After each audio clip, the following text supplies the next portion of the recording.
and welcome to Overtime Hockey Talk. My name is Mark Paul. My co-host Justin Baker joins me on what almost feels like trade deadline day. But it's not. We're still about just over a week out. And here we are, February 27th at about 5:30 p.m. And we've got plenty to talk about from our last show. Justin, how's it going? Before we jump into all the trades, how's life? Yeah, thank you. Life is good. Can't complain. Just, recouping from the weekend. Had a nice little dinner Saturday with some in-laws and, well, not the in-laws, but the sister-in-law. Oh, right. So she was coming in town. Well, I mean, I actually saw you Friday night. You came over and met the baby and all that. The best part. That was meeting fantastic. The baby. Yeah, meeting the baby, right? I mean, that was awesome. My wife Kirsten was over the moon, and good. Of course she, for those who don't listen on the regular, she's wanting a little one. So when we see people that have newborns, it's just like jealousy city. Let's go. Well, of course, works out well for me though.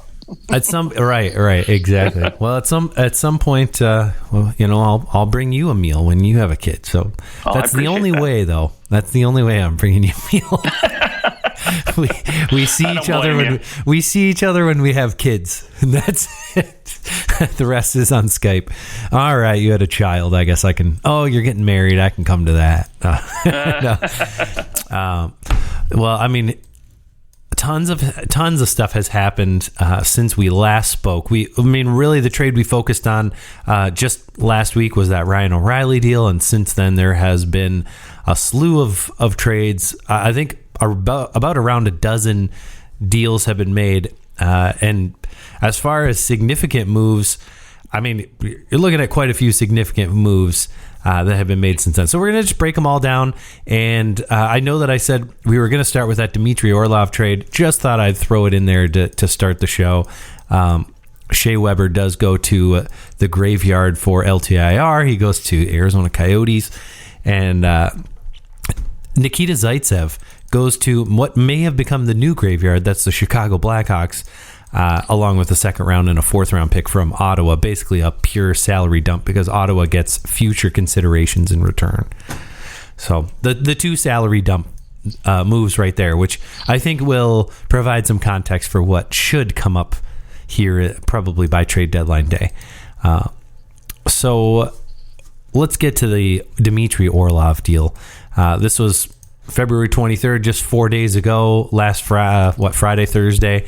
And the Boston Bruins go out, they grab Dmitry Orlov, who's down to, a 1.275 cap hit now because of all the retention of salary. And Garnet Hathaway, they also get Andrei Svetlakov, just the signing rights. And the Washington Capitals get Craig Smith, a first-round pick in 2023, third-round pick in 2024, a second-round pick in 2025, and that's where we end up. Oh, and I guess did Svetlakov end up with Washington or did he end up with Boston? Now I'm confused. I don't really care. He's on both on Cop Friendly. It shows him being on both. He goes to Washington. Spots. He did end up in Washington. Okay. There we go. Your thoughts on this deal?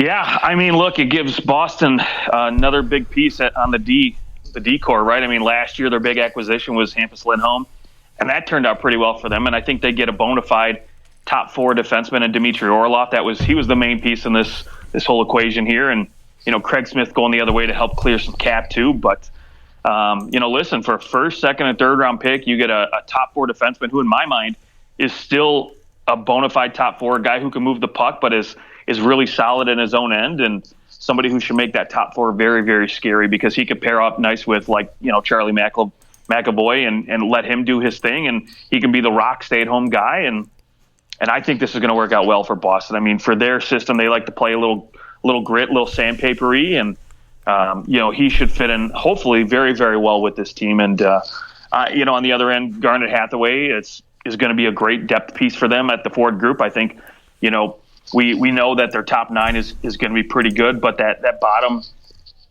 line of AJ Greer, Thomas Nosek, I think Garnet Hathaway is going to add a nice little flexible piece there. So maybe if, Nick Foligno's not really working out too well on that third line, you can move Garnet up a little bit. Yeah, give him a little bit more time. And Hathaway has shown that he can score the odd goal. I mean, he's got 25 goals in the last 2 seasons, 14 last year. He's got 9 so far this year. So, I mean, not a bad bottom 6 player who can occasionally put the puck in the net. And yeah, that obviously is the little bonus thrown in, to give them all those picks. They throw in Hathaway as well. You've kind of seen this trend with quite a few deals, is like that tossing in of the fourth line player. You saw it in the Ryan O'Reilly deal, where the Leafs also get Noel Acciari, who, by the way, has been very good for the Leafs so far in the faceoff circle. He's been a freaking wizard. You saw Niko Mikkola go to the New York Rangers in the Tarasenko deal.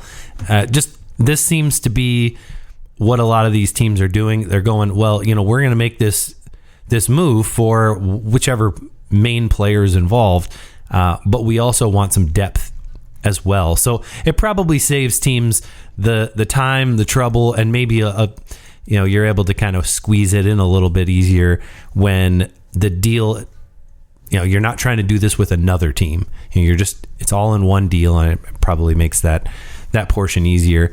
I guess the one question that I would have, they also send Craig Smith the other way. Not that Craig Smith is a bad player by any means, but they do lose some depth on that bottom 6 as well. I mean, he had 36 points last year. I know he's been struggling this year and was hurt a little bit. It seems as though a Hathaway for Smith, relatively the same type of player, same type of production at least. Actually, Smith has a far longer history of production, but I don't know how much depth they acquired in that deal other than the salary cap depth. You just kind of lose I think it was $1.6 million difference in the salary. So I don't necessarily look at that and go, wow, Boston got a better bottom 6. I don't know that I go and classify Hathaway that much better or have that much more of an impact than Craig Smith does. So that would be where I would, at least on that portion of the deal, land. But shoot, Dmitry Orlov makes that top 4 as good as anyone else in the Eastern Conference. Right. As far as that top 4 goes. Yeah, and as far as Garnet Hathaway is concerned, too, you're right. I mean, he's not going to – I don't think there's an uptick as far as the needle is concerned versus Craig Smith. But at the same point, you don't lose and you don't have to go dig into a minor or your depth forward group to say, hey, are we going to find somebody who can come in and replace what Craig Smith was doing? And I think with Hathaway, you get a guy who you can rely on to do that. Yeah. And Garnet Hathaway is a UFA at the end of the year. So that's, him and Orlov, both UFAs at the end of the year. Craig Smith is a UFA at the end of the year too. So just some more or less contracts being shifted around there. So, I mean, as far as maybe who won this deal, I'm kind of looking at it, and it is very unusual to see the Washington Capitals selling. Like, that's probably the thing that I take away most from this deal. It's a fine deal. It's a fair deal for everyone involved, right? Like, the Bruins are giving up futures because they don't care about the future at this point. They want to win the cup this year. And the Washington Capitals, in a very strange spot, selling their UFA defenseman, who I believe Orlov has been with the Washington Capitals his entire career, if I'm not mistaken. Yep, he sure has. He has. So, I mean, that's a homegrown guy that you're dealing with, and I suppose there will be nothing stopping him from coming back, which may be very possible given the fact that he is Russian, and there seems to be that little coalition of Russian players in Washington because of Alex Ovechkin. So maybe Orlov just goes right back. It doesn't really matter what this signals to me is. Washington recognizes they're done, and they're likely going to sell off more pieces here, especially because practically their entire blue line are UFAs at the end of this year. So it's going to be a very unusual position for the Capitals to be dealing away players rather than going out and acquiring some. which at this point, the Washington Capitals, their top four is some combination of Nick Jensen, Trevor Van Riemsdyk, Eric Gustafsson, and I mean John Carlson when he comes back. If and when he comes back. At this point now, you almost have to you're not going to rush John Carlson back now. There's no point. Other than, hey, come back and help Ovechkin score a few more goals before the end of the year, right? Like, this season's kind of cooked. And I think that I know I saw something about them talking to Ovechkin and essentially saying, hey, look, like, we got destroyed by injuries. And the fact that they're 0-5 without Ovechkin shows how freaking important a 37-year-old still is to this team.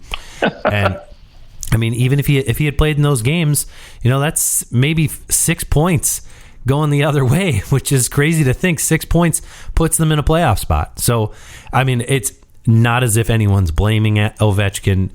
It just shows how the lack of depth for the Capitals has really spelled disaster for them. And they'll just retool and go at it again next year. They probably won't even use these draft picks. They're probably just going to trade them away for something in the offseason would be my guess. Yeah, what's wild is again, I would assume they're probably going to trade him off too, because look, they literally do not have a D core for next year, right, outside of John Carlson. I mean, he's the only one. They've got a couple RFAs, but someone else. I mean, they'll re-sign somebody. Like I said, I think Orlov would be is a candidate to come back. Sure, yeah, and I mean, I could see Nick Jensen coming back too, but outside of that, it's just wild to think that we could almost have a soft, rebuild on that defensive core back there, this offseason, especially now with all that extra capital. You could go make a move and try to bring in another piece. Maybe you can make a play for, Jacob Chikrin in the offseason and give, John Carlson that help he needs on that back end. All right. One move that caught me by surprise, the New York Rangers trading Vitaly Kravtsov. This is a guy who has been kind of the talk of the Rangers trading him for a long time, and things haven't. I know that he hasn't looked great in an NHL uniform so far. I wouldn't go as far to say he's gotten a huge opportunity. He's only played 28 games this year, 20 last year, playing in the bottom six, which I don't think is where he belongs at all. Trading him for, William Lockwood, not a bad AHL player right now, third round pick in 2016, but he's not somebody that you're probably looking at going and doing much more than playing maybe in the future in your bottom six, being a guy that you can call up here and there, and a 7th round pick, which I thought that they at one point could have gotten far more for Kravtsov. Yeah, it's strange, right? I mean, you're talking about a 2018 number 9 draft pick, right? So first round talent. He's only 23, so in the grand scheme of things, yes, you would hope he's kind of developed, but he's not old enough to where you basically would write him off at this point, right? He should still have some potential, and whether or not that is in the NHL or not, maybe there's the fear that maybe he's talked to the Rangers and said, hey, you know what? After the season, I don't give a crap what's going on. I'm going back to the KHL. That's possible. Yep. Yeah, which is the only reason I could think of, because they've essentially just dumped him off to Vancouver and said, hey, take him for next to nothing. Because that's about that, or maybe there's future considerations that are kind of wink down the road, saying, like, for example, hey, if this whole Patrick Kane thing doesn't work out, we want to make a play for Brock Besser, so we'll give you this guy now just to kind of sweeten the pot. And good thought. Good thought. Again, the only thing I can really think of is he just basically told the Rangers, hey, I'm going to go re-sign in the KHL. I'm done with this NHL thing. I'm going to, take a couple years off or something. And Vancouver's like, you know what? We'll take him off your hands. We'll give him a peek. And who knows? Maybe he works out and we can con him into staying, because, look.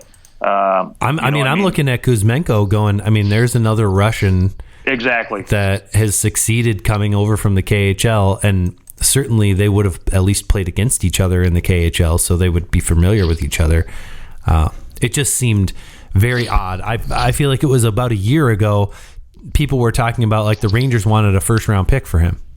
Right. And here we are getting a 7th round pick. How did this happen?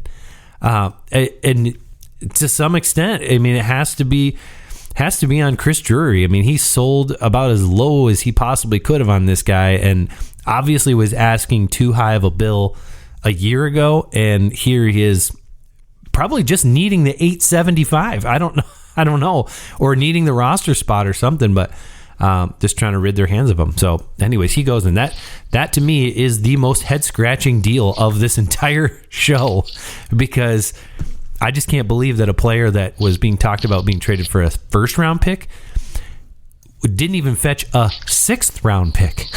Right. They got a seventh-round pick. And, I mean, I can't imagine that they see William Lockwood, a 2016 third-round pick, as someone that is going to make an impact on their roster. No, and even if it is strange. A purely money thing, right, where we just need to get rid of this extra $900,000. Could have put him in the minors. Right, you put him in the minors, or you could legit any trade deal you make with Chicago, right, for Patty Kane. You can throw him in there to sweeten the pot, because that's what I thought was going to happen. Yeah, but obviously Chicago said we don't want anything to do with him. Maybe I don't know. I wonder if he's got a little bit of, just teams have kind of seen how it's gone there in New York, and maybe they're saying, no, this guy's a little bit like Jonathan Drouin kind of vibe.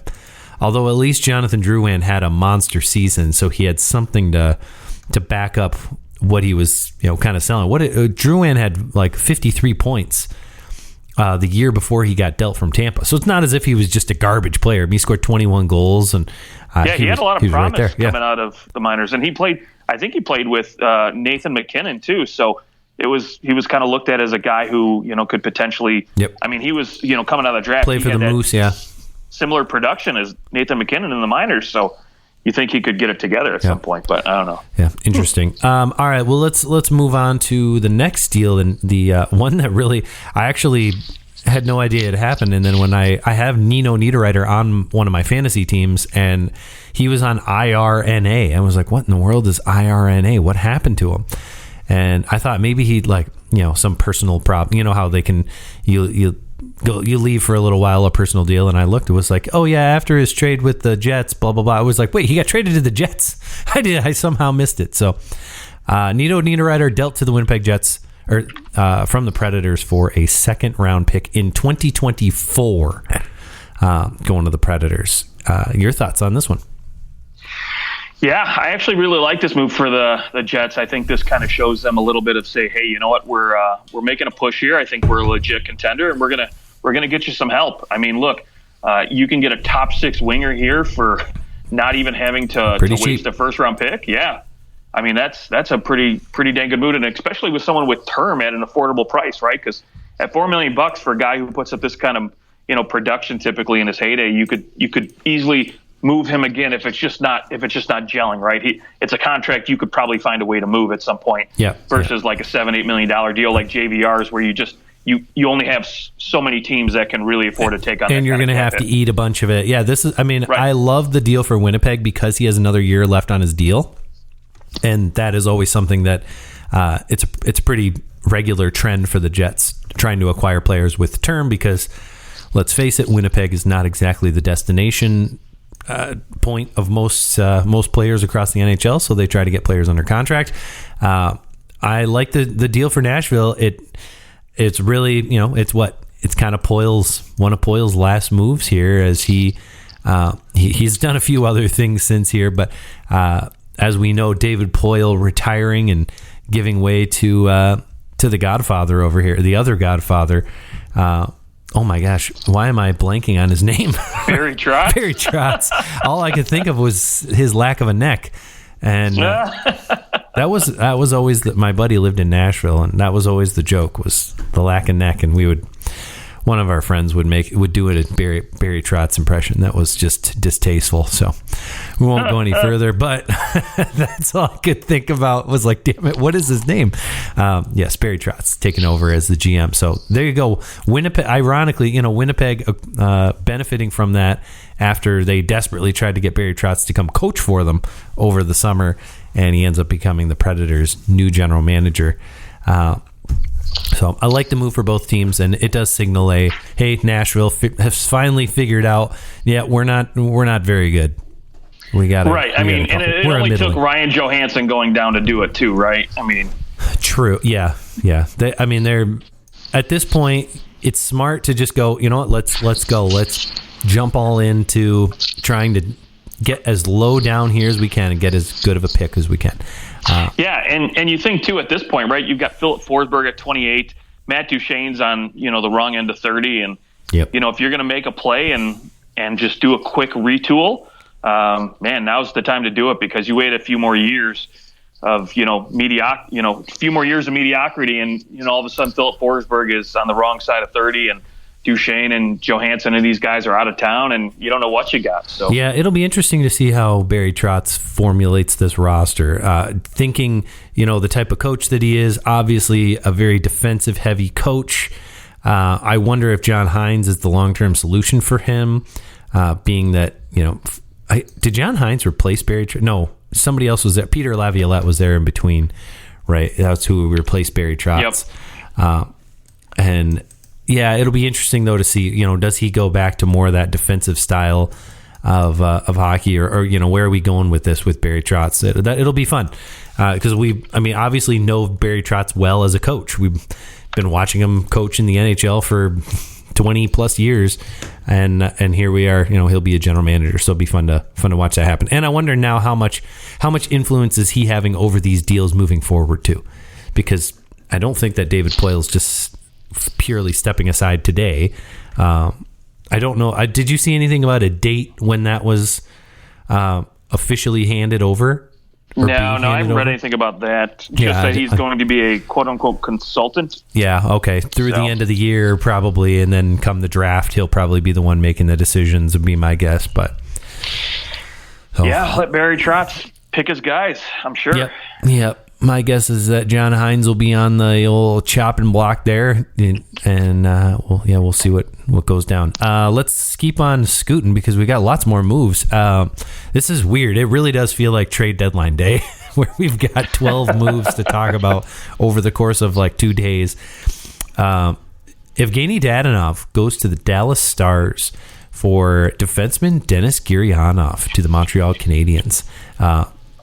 Montreal retains $2.5 million of Dadonov's $5 million contract. Gurianov is at $2.9 million, so Dallas also gets $400,000 in cap space, which is not insignificant when you're talking trade deadline space and the ability to maybe grab another player. What do you think of this deal? Yeah, my first initial reaction was, I like Gurianov. I thought he was a quality player, and I think Dadonov can add something. Because I think that's, to me, was the biggest missing piece for this team was depth at the forward position. I think outside of that top line, you had some production from Tyler Seguin, but really, like when you looked at like Mason Marchment and Wyatt Johnston and these younger guys, Ty Dellandrea, I think there was something missing. You wanted a little bit more, right? You want a little more skill, right? Over maybe the Braun. Right, yeah, and don't get me wrong, I think Dadonov is past his prime as far as his production capabilities, but I think he's still a capable, third line guy who can, move up in your second line and shuffle in that middle six there, and can still give you some production, right? And maybe pairing him with a guy like Tyler Seguin or Jamie Benn will, help improve both of those guys or either one of them. And if not, it gives you a nice little legitimate threat on your second power play unit as well. And in the end, is he a more talented player than Gurianov? Yes. And at this point, they got cap space like that. Even if this trade doesn't work out, they got $400,000 in cap space for nothing. Like even if it's all else is even, they got $400,000 in space. Yeah, and speaking of space, I think it's going to come in handy for next year too, because I don't think realistically, with the defensive core they have now, I don't think they had the money to sign him to what I think it probably would have taken, probably $4-ish million to re-sign him. Yeah, and I just don't think they had that kind of cap space considering the amount of forwards they need to re-sign up front too. So, whether or not they bring back guys like Luke Glendening or Olofsson is irrelevant. But I think even just filling out that bottom six would have been difficult with the limited cap space of $4 or $5 million. So this gives them a few more dollars to spend in the offseason anyways on that bottom six, and they can go find a league minimum guy. I think pretty easy to throw in your third pair there. Or if it works out with Dadonov, you can re-sign him for something very similar, the 2.5 probably, with based on his production this year. 18 points in 50 games, only 4 goals. He definitely is not scoring 25 goals again like he did in 2019-20. So I think that you're in a good spot if you're Dallas. I like the move. I like the move for Montreal because it gives them someone who is still cost controlled as an RFA. I don't know if I agree that Gurianov's going to go for $4 million. I mean, he's got 9 points in 43 games. He had 31 points last year. I think he's probably, as an RFA, still, if it's a 1-year deal, maybe a small raise to like 3.2, but not too much more than that. And I guess he'd be a UFA. The following year? He would be an RFA for one more season. So, $4 million if you're maybe signing him to like a 4-year deal. Something I could see something like that. Yeah, considering his production, the last few seasons, and then of course what he did in the playoffs for the Stars. I mean, 17 points in 27 games isn't anything to shake your head at. So. Absolutely, yes. He and I guess that would be the one surprising part about this deal is that obviously they're looking at him and they're saying, well, that was an aberration. That we're not seeing that again from Gurianov because there was a time when a playoff run like that would have, Dallas wouldn't have dreamed to get rid of him for a Dadonov who really has how much playoff success does he? He's been to the playoffs one time in the NHL, and the Panthers got swept, and he had 1 assist in those games. So we'll just say he has no proven playoff performance, and Gurianov, someone who showed that he can play in the playoffs. Granted, the last time they made the playoffs, he had no points in 5 games. And, you could say, well, when he was really productive, that was 4 years ago. But, I mean, he still probably, the way he plays, maybe is a little more playoff-esque than Dadonov. But obviously we'll find out. But I like the move for Dallas just simply because it's kind of a low-risk move. You're right. I don't think they could have re-signed him anyways. This gets them a little more cap flexibility, and it gets them, frankly, a more talented player anyway. So even if he doesn't produce as much in the playoffs, I think it's a moot point because Gurianov probably wouldn't either. Let's go to the Blues, acquiring good old Zach Dean for Ivan Barbashev to the Golden Knights. Your thoughts on this one? By the way, Zach Dean, if you're unfamiliar, he was the 30th overall pick in the 2021 draft. So I know it sounds funny, when you say, oh, they traded him for a prospect. He was a first round pick last year. Yeah, and so here's the other thing about that too. I mean, listen, St. Louis has got plenty of draft capital through some of their other trades. So they've got 3 first round picks this season. They've got a couple second rounders, a couple third rounders, this year. So they've got plenty of capital down the pipeline. And so I think for a team that's looking to, retool on the fly because you have younger guys like Robert Thomas and Jordan Kyrou signed long-term, sure.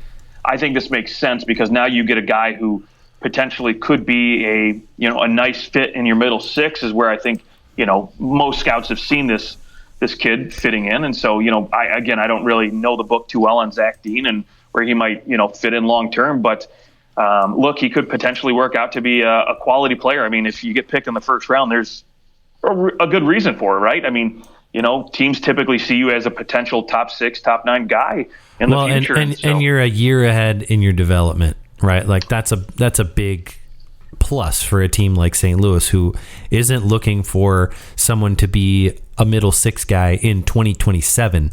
They want somebody who could maybe step in next year or the year after. Zach Dean is already 20 years old, so he's certainly. I'm sorry, he's not 20 years old. He's 19. He's 20. My bad. He's 20. He's 20. So he will. Potentially you could step in. At least he's playing in the AHL, and I think that's an important bonus. Is that you're not getting. First off, a player that you don't know at all because it's just a draft pick. You're actually getting a player that you've had the ability to scout and watch at the pro level, albeit in the AHL, but he is playing in the AHL instead of having someone where, you risk that, well, he's got to go back to juniors and, that's just a long road. So, I mean, he's already a couple years ahead of that because of being an overager at the draft. So I think it's a good move for St. Louis. And man, the Golden Knights acquire Ivan Barbashev, who is certainly going to help them with Mark Stone going down for the rest of the regular season at least. And he's not going to replace Mark Stone, but he can replace some of the offense lost by losing a Mark Stone, and he can play on the left and the right wing, so he does offer some flexibility, and he plays center, so that's something to not forget about, is that he's so versatile, which a coach is gonna love that. Somebody who you can drop anywhere in your lineup. He can play on the top line, but he could also play on the third line, no problem. Right, absolutely. And I think the other thing to realize is, we all talk about Mark Stone's ability to play, both sides of the puck, right? How great his two-way ability is. I think what's been underrated about, Barbashev is his ability to play the two-way game as well. And so, yes, it's nowhere near on the level of a Mark Stone. But I still think for a team that, could really use some of that, this is a great acquisition. I mean, you only have to give up a decent prospect for him. And now you get a guy who, again, you could throw him on your third line with Phil Kessel and Will Carrier or Chandler Stevenson, and he gives you a guy who I think you're confident to throw out there in any penalty kill, any kind of defensive situation. And he's going to be responsible at his own end. Yes. And I will, I was at first, I thought, I'm surprised that the Blues didn't retain any of this salary, but they actually cannot retain salary on any more deals because they are already retaining two player salaries, and that is the max. It's 2 players. So any deal that the Blues make from here on out, they won't be able to retain any salary. So just something to keep in mind. I like that move though for the Knights. I think Barbashev's a good player. I don't think that he's somebody who is going to, he can't replace Mark Stone come playoff time. Like, if Mark Stone isn't back for the playoffs, the Golden Knights are in a different position than they are if Stone is available, right? I think we can all absolutely.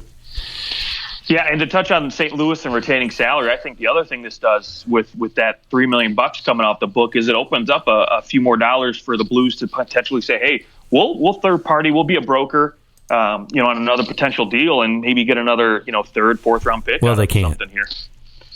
I'm sorry. You're right. They could take a player. Right. Like they could take an entire player, but they can't. Right. They don't have the ability to hold anybody's money for them. Correct. Which is interesting. I mean, I get you maybe don't want a team with 20 people's cap hits and they're just the bitch of the league, right? Right, because Arizona's going to have 20 guys on the roster at league minimum, and Arizona's got all their LTIR guy bums over there, but all the guys that retired an Arizona Coyote would blow your mind. Chris Pronger, Pavel Datsyuk. I mean, I know they go back and they sign their 1-day deal with the team so that they can retire with them, but I think that would be Chris Pronger, Pavel Datsyuk. Now Shea Weber. Who else is retired as a Coyote? We have to go back and look. Those are the names that come off my mind at first. Small move, but Jack Johnson goes back to the Colorado Avalanche from the Chicago Blackhawks for Andreas Englund. I guess the Avalanche trying to just shore up that back end. They're familiar with that particular devil, and that's my take on it. I mean, Jack Johnson isn't particularly great, but they know his deficiencies better than they know some other sixth defenseman's deficiencies. Right, exactly. And I mean, listen, I don't know where what's his face, Cale Makar is, as far as his what's ability. His face? That guy, that best defenseman in the whole league. Right, yeah, that guy. Where his injury status is, or Eric Johnson, I haven't really caught up on that too much, but I think if anything, I think Makar's just day to day now, so he'll be okay. He'll be back at some point. But he's been day to day for a couple weeks. Good, but I mean, regardless, again, if anything, having depth defense pieces come playoff time is so valuable. And if anything, you have yourself a quality right-handed guy who can play 6th or 7th on your D-core. And, he can eat up 15 minutes, 16 minutes. I mean, the guy's got 43 games worth of playoff experience, 21 points in those 43 games, by the way.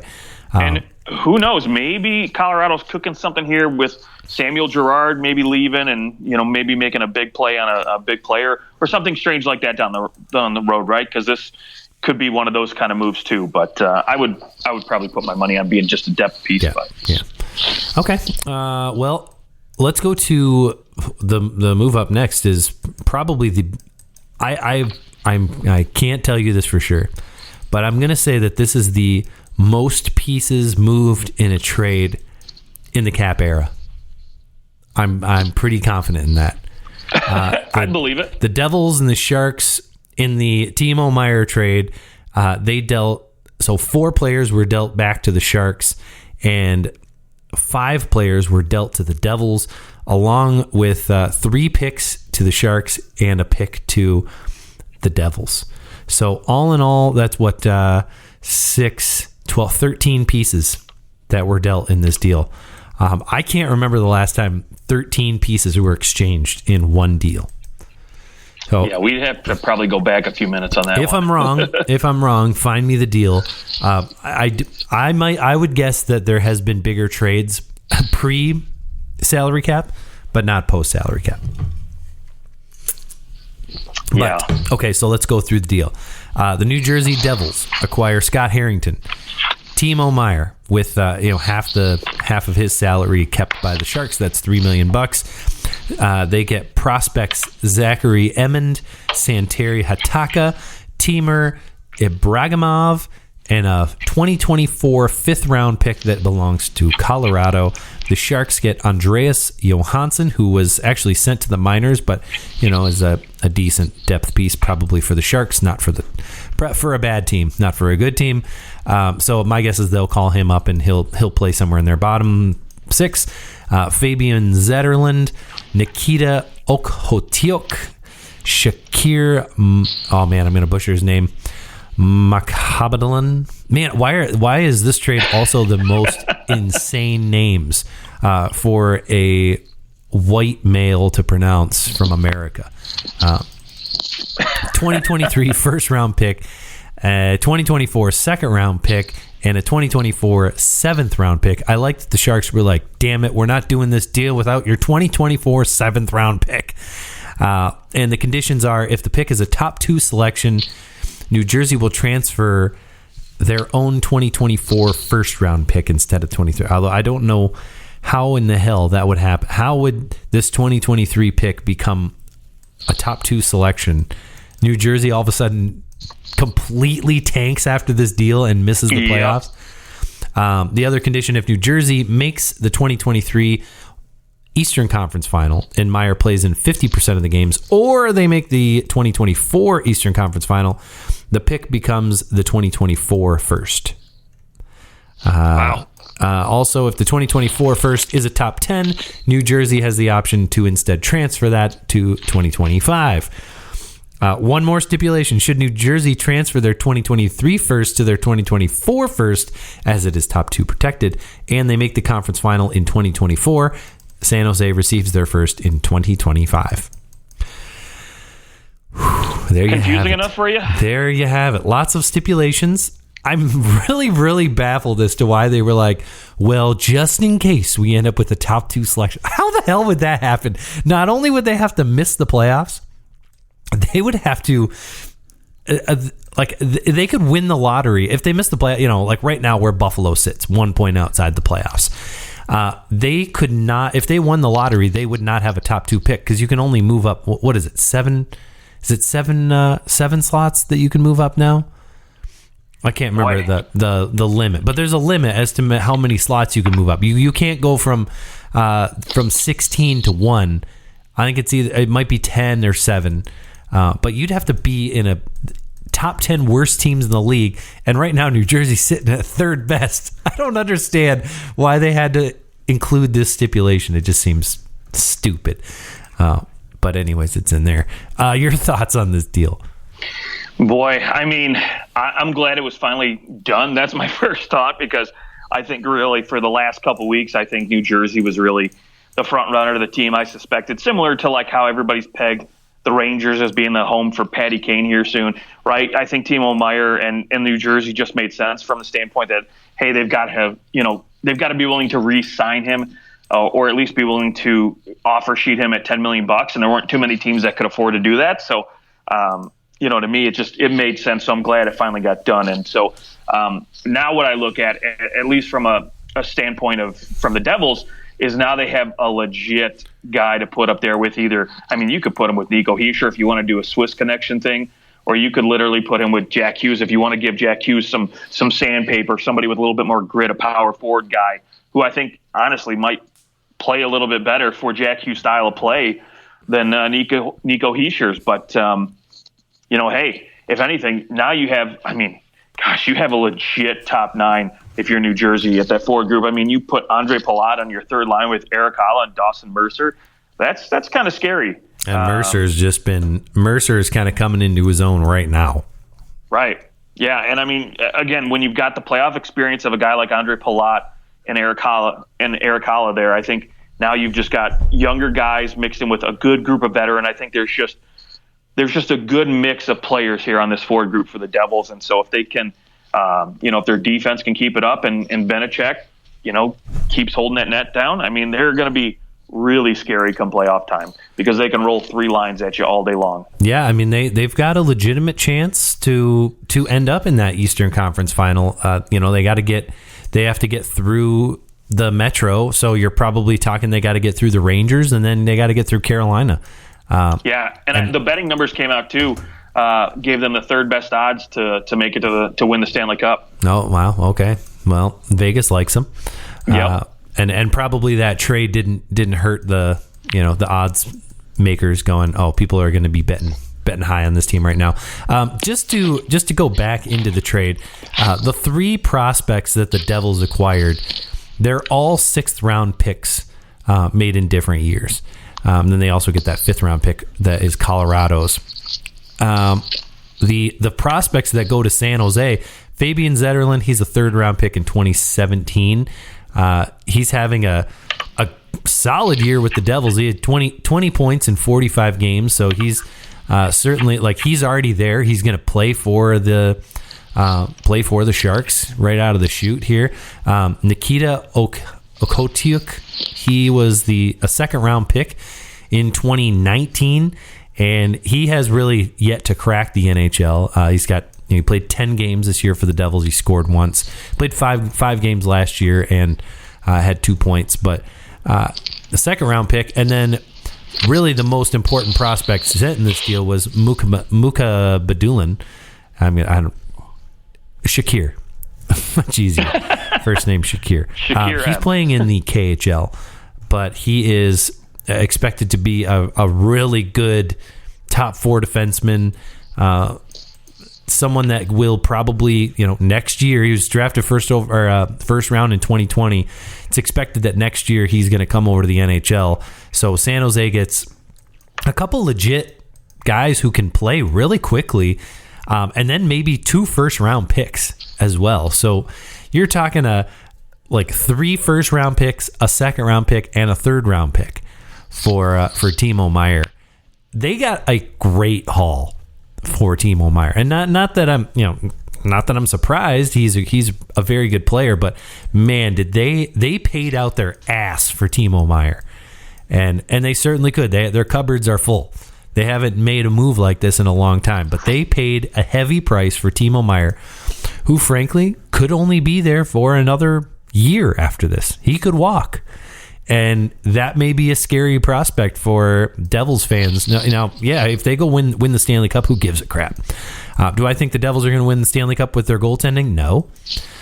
So potentially you've got one more year of Timo Meier, who, by the way, is going to get qualified for $10 million next year, and suddenly you're in an interesting spot for the Devils, and you have given up a lot for this player. He damn well better sign beyond next year. Yeah, I think that's the big piece, right? You expect him to re-sign for some good term, right? Maybe not 8 years, but I would suspect at least 3 or 4 years minimum for what you gave up for this guy. And I mean, don't get me wrong, I like the 2 potential first round picks out of this. But for me, the big piece I'm looking at is Fabian Zetterlund. What is he going to develop into? Because I think right now, the little bit I've seen of him, I think he could potentially be a nice second line piece for San Jose. And who knows, maybe he, produces even more and ends up being a top line guy for the Sharks club. But, overall, I think from what I've seen, I think he's just going to be a quality top six winger. And that's the big piece because, with these other prospects, yes, I think they have a lot of potential, but they might be busts too. But you still got a couple first round picks. And given what, the Toronto Maple Leafs, gave up to acquire a guy like Ryan O'Reilly, a first, second, and a third, and then what you essentially see New Jersey giving up for Timo Meier, I think it's good compensation for both teams. Yeah. I mean, it's not as if they overpaid for what they get in the interim, but if he doesn't re-sign, then that's a tough pill to swallow, right? Absolutely. Like the Leafs making the trade they made, they know that he's a rental. They're making that as a rental trade, and that trade tracks with pretty much it tracks with the Tarasenko deal. It tracks with almost every other deal made. I guess in some respects you could say, man, that Bo Horvat trade is looking pretty bad for the Canucks. If Bo Horvat only got a first-round pick, Beauvillier and Aturati, and I mean, I know I'd say that Timo Meier is a slight notch above Bo Horvat, but not much. And Bo Horvat's a center. I don't know how much of how much better he really is, right? Yeah. I was either the Sharks fleece the Devils or the Islanders fleece the Canucks. I don't know which one. Right. Maybe a little bit of both. This deal makes the New Jersey Devils probably the favorite in the Metropolitan Division to come out of this one.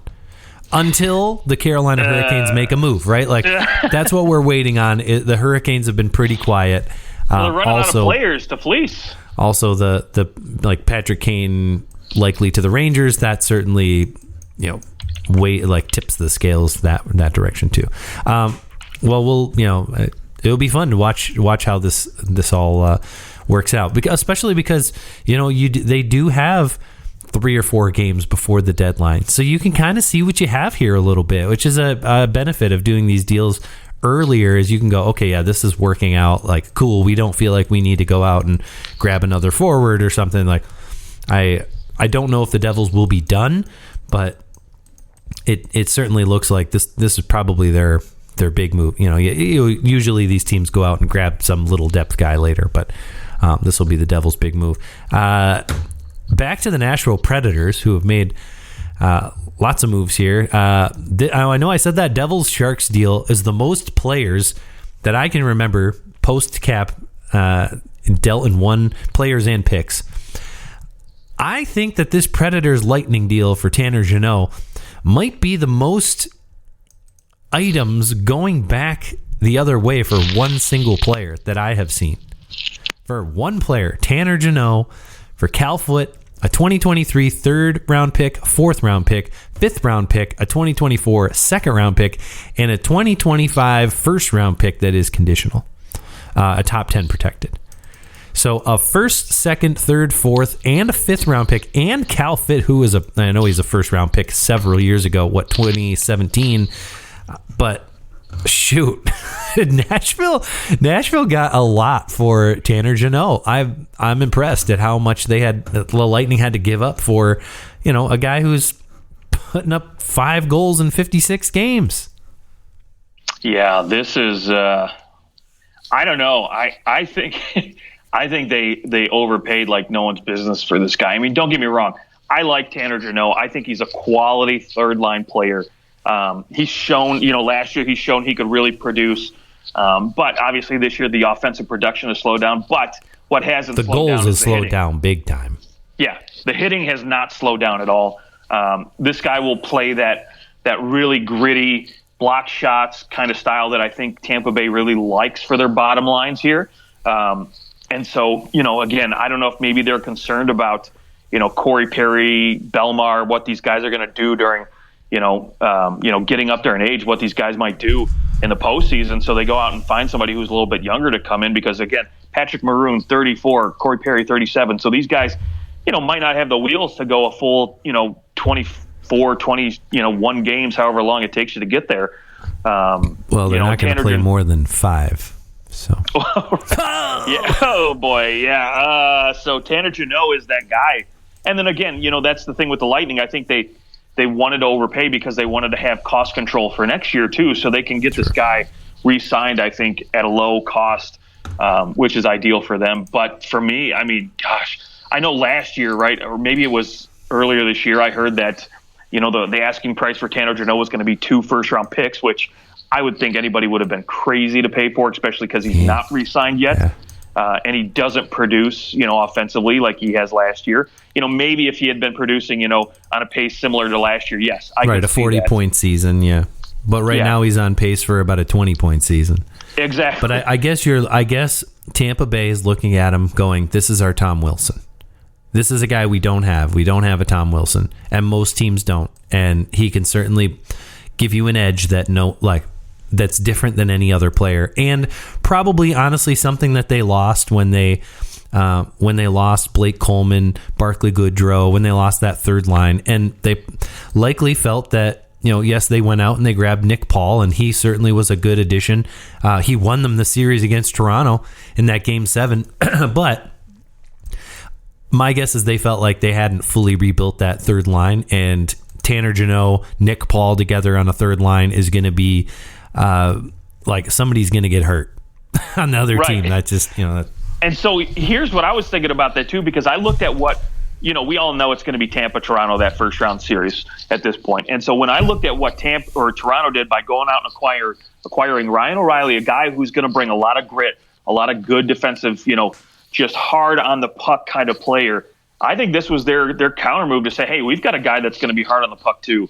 You can go out and you can bring Ryan O'Reilly in, but we're going to swing back with Tanner Jeannot and Nick Paul and see if he can't just hit as hard with that second line, because they're going to bring that skill with Tavares and Marner. And maybe their answer is say, hey, you know what, we're going to throw Tanner Jeannot and Nick Paul at you and see what happens. And who knows, maybe they come out and they mix things up a little bit and, they put Stamkos with Jeannot and, I don't know, maybe Killorn goes out there against them, and now you've got a little bit more grit. Well, and that was something that I had seen somebody talking about was Tanner Jeannot is the long-term replacement for Alex Killorn. Absolutely, yeah, because he's the UFA at the end of the year. Yep, for sure. I could see that. I could also see Killorn going, you know what, I don't want to leave. I don't want to go. I've gotten my money. I'm going to take a little bit of a cut, and I'm going to just stay with Tampa and sign for, $3 million or something a year. I wonder if they would do that. Well, shoot. I mean, if Alex Killorn came to you and said, I'll sign for $2.5 million, I mean, there's no way Tampa turns that down. I think they would gladly bring him on board, let him, play in that middle six with Tanner Jeannot, let those two guys decide who goes where. And yeah, I guess, production wise, he's back up he's having his best year in a minute, which, he had such a rough playoff last year, didn't score any goals after having a 25 goal season. I guess you look at him and you go, at the same time, you could probably go out and get $6 million a year somewhere. Kind of like what Palat did, but he's a little older at 33, so you'd think he's not going to get that lengthy contract at 33. No, he'll get 2-3 years at the most, for sure. Okay, well let's keep on chugging. We got really one left. The Predators acquired Isaac Ratcliffe from the Philadelphia Flyers for future considerations. He was a second-round pick by the Flyers in 2017, so we'll just kind of breeze on by. Just a player that Philadelphia obviously wanted to get rid of. And to the trade of today, the only trade made on the 27th, that is the Toronto Maple Leafs acquiring Jake McCabe and Sam Lafferty from the Chicago Blackhawks, along with 2 fifth-round picks, one in 2024 and one in 2025. The 2024 pick will be Chicago's lowest 2024 fifth-round pick that they own at the time of the draft. Going the other way, Joey Anderson, who was acquired in the Andreas Johansson deal, who, funny enough, was dealt not too long ago, was dealt in that Timo Meier deal. Joey Anderson, Pavel Gogolov, a first-round pick that is top 10 protected in 2025, and a 2026 second-round pick. I'm waiting for some team to trade their 2029 first-round pick or something, just something ridiculous. But yes, this is a big trade for Toronto. Your thoughts here? Yeah, I love Jake McCabe.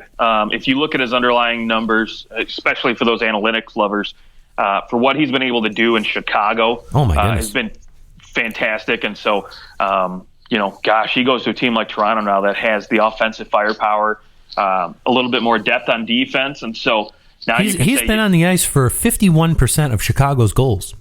Yeah, and he's been on the ice for more goals scored than hasn't been. A 5-on-5, which is unbelievable for a terrible, terrible team. Yeah, and he's having the best offensive year of his career. I mean, you look at, right, he did 22 points in 75 games. He's already at 20 points in 55. So you got to imagine he's going to surpass that at some point this season. And and he also what was I going to say here? Cost controlled, right? $4 million.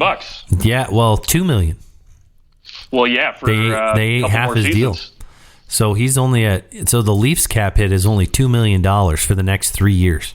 This year included in that, which is incredible. That is a huge. That is a genius move there. The fact that now they have someone who's a top 4 defenseman signed for another 2 years at $2 million is phenomenal. And then you throw in Sam Lafferty, who I can appreciate the bottom 6 guy. He'll probably play in that fourth line. And chipping him. He's got 10 goals in 51 games. Some of the offensive numbers, same with Jake McCabe, I look at those and go, well, yes, he's getting he's getting more time on the power play than he'll ever get in Toronto. Sure. He's not going to probably put up these same type of numbers in Toronto but hey, maybe he does because Toronto scores more goals. So there's also that. But he's so good at his own end. I mean, that's the other thing I like about this move is he's good at both ends of the ice where some guys you look at and you say, okay, well, he's good offensively, but defensively he's a little suspect, right? And for me, this gives you a lot of flexibility if you're Toronto because, look, don't get me wrong, I like Mark Giordano, but at almost 40 years old, I mean, come playoff time, if you got to grind, if you're expecting to go deep in the playoffs, maybe this gives you more flexibility to say, you know what, we're going to put you on the third pairing some nights to give you only 12 minutes, when we don't really – when we have those big leads or, not necessarily when we, think your game might not be, better suited to be on that bottom pairing. Now you have flexibility to move Jake McCabe up on that second pairing, give him some more ice time. There's just, again, more flexibility that comes with having a guy like this on your roster. Absolutely. Yeah, and he plays that left side, so it gives you that, or I guess he can play both sides, right? Yep. Plays both sides. I mean, that's a huge benefit to have someone that you can drop on either side. I mean, that's it also does make me wonder, do the Leafs trade Justin Hall? Because I will say, if there's one thing left for the Leafs to do that maybe they haven't fully addressed, I mean, that Jake McCabe trade addresses the loss of Jake Muzzin. I think. Maybe not from the physicality standpoint, but from a legit top 4 defenseman who can move the puck and plays great in their own zone. Jake McCabe is that guy. He's signed for several years. I mean, that's a great deal. But you look at the bottom 6 and you still go, do we have everything we need in this bottom 6 to compete with Tampa? When Tampa just went out and got Tanner Jeannot, they last year they brought in Nick Paul. Do you have those guys deep in your lineup? And I would say no, that the Leafs don't have that same kind of depth at the forward position. Is that where you take Justin Hall and deal him out and try to bring in someone who is a depth scoring player, somebody who can play in your quote top 9 and kind of shuffle himself around and give yourself the depth there? That would be the one thing left for the Leafs to do. And of course it comes at the sacrifice of, do you want to get rid of Justin Hall, a guy that has been there for a long time and that you sort of trust, if an injury occurs, are you kind of shooting yourself in the foot by dealing a guy that you know? That would be the risk of a deal like that. Right. And I think, honestly, there are a lot of pieces out there. I think if you take a look, for example, at TSN's trade bait board, I think there's a lot of guys out there that I would love to have. I would love to see at maybe this third line, who I think, if you can get a team to retain half the salary, what with, Toronto still having, a little under $3 million left in cap space to play with, you could seriously bring in some good pieces. Again, you might have to send, like you said, Justin Hall back the other way to sweeten the pot, but or at least to move out cap space. Well, or does a Justin Hall deal? Could you trade Justin Hall for a third round pick? I think you could. Yeah, I think you could. I think you could trade Justin Hall maybe even for a second round pick if a team's desperate. Then do you flip that pick and turn it into a bottom six forward who can score? Yeah, it depends, right? If a team really thinks that they can re-sign Justin Hall, you might be able to flip it for a bottom six guy. But at this point, I might honestly, if I'm Toronto, I would probably just hang on to him because, again, it never hurts to have depth, and especially with the injury history of some of these defensemen in Toronto, right? So many defensemen. I know you've got 8 legit defensemen. 8 right defensemen now. Plus Victor Mete, who played well when he was healthy, and he'll come back at some point. And on top of that, they've got Jordy Ben, who's playing in the minors. So they have 9-10 defensemen who can play in the NHL. So they have a lot of depth at D.